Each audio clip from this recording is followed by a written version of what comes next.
Good morning सम्पूर्णमा।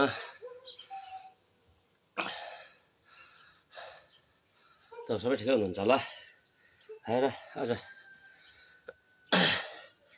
हल्का workout है, यो सानो भिडियो बनाएको र यो भिडियो चाहिँ के को लागि भन्दाखेरि चाहिँ बनाएर तपाईँलाई मैले यहाँ है पोस्ट गरेको भन्दाखेरि चाहिँ मर्निङ वर्कआउट गर्नु एकदम जरुरी छ है।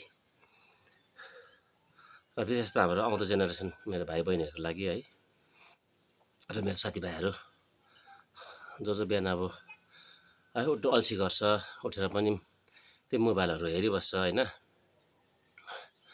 अनि उहाँहरूको लागि है, र हामी उठेर मोबाइलहरू हेरिरहनु भन्दाखेरि चाहिँ यसरी है मर्निङमा बिहान 1 घन्टा 1.5 घन्टा अलि हल्का वर्कआउटहरू गऱ्यो भने आफ्नो स्वास्थ्यको लागि एकदम राम्रो हुन्छ है। र म चाहिँ अब स्वास्थ्यको लागि गर्छु, म कुनै बडी बिल्डर हुनु होइन है, मलाई त्यो केही पनि छैन। र म चाहिँ आफ्नो हेल्थको लागि है, राम्रो होस् है। र वर्कआउट गर्दाखेरि, एक्सर्साइज गर्दाखेरि के बेनिफिट छ भन्दाखेरि चाहिँ तपाईँको सर्वप्रथम कुरा चाहिँ दुख बिमार लाग्ने चान्सेस कम्ती हुन्छ होइन। म चाहिँ त्यसको लागि गर्छु होइन। अनि दुख बिमार नहोस्, दुख बिमारले एट्याक गर्नु नसकोस् भन्ने हिसाबले चाहिँ म त्यो सोचले गर्छु। न त अब आफ्नो मान्छेको विचारहरू हुन्छ है, अब कतिलाई इच्छा लाग्दैन। तर म चाहिँ भन्छु बिहान 1.5 घन्टा है हल्का 1-2 सामानहरू लिएर गर्दा पनि हुन्छ, नभए फ्री ह्यान्ड है कार्डियो हल्का है फ्री ह्यान्ड गर्दा पनि हुन्छ। र मैले यो मेसेज चाहिँ मेरो आउँदो भाइ बहिनीको लागि, साथीभाइको लागि बनाउन चाहेको है। तपाईँलाई के कस्तो लाग्छ है, अब कतिलाई ठिक लाग्यो भने है ठिकै छ, कतिलाई मन पर्दैन है, भन्नु त के पनि छैन। र मैले चाहिँ तपाईँहरूलाई यो भिडियो बनाएर ठुलो हुनु खोजेको पनि होइन, म भाइरल हुनु खोजेको पनि होइन है। र मलाई चाहिँ राम्रो लाग्छ, तपाईँहरू पनि गर्नुहोस् है। जति सक्दो अब हाम्रो आउँदो जेनेरेसनको भाइ बहिनीहरूले चाहिँ गरेकै राम्रो है। अब हामी त्यसै पनि टाइम वेस्ट हुन्छ, हामी उठेर पनि मोबाइलै हेरिरहेको हुन्छौँ होइन। तपाईँले अहिले पनि हेरिराख्नु भएको होला कतिले है।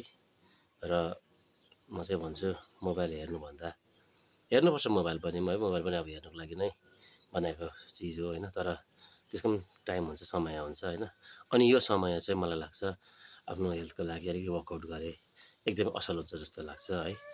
र कसैले अनर्थ नलिनुहोस् होला है, मलाई चाहिँ अब सानो भिडियो बनाउनै मन लाग्यो होइन।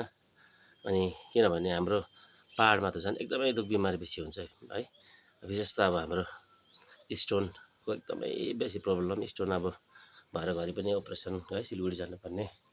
अनि अब हाम्रो पाहाडमा चाहिँ स्टोन किन बेसी हुँदैछ है मानिसहरूलाई भनेर मैले जानेको अनुसारमा चाहिँ हामी पानी एकदमै कम्ती पिउने गर्छौँ है, जसले गर्दाखेरि स्टोनको धेरै समस्याहरू है आउँछ है, मानिसहरूलाई भइरहेको छ होइन।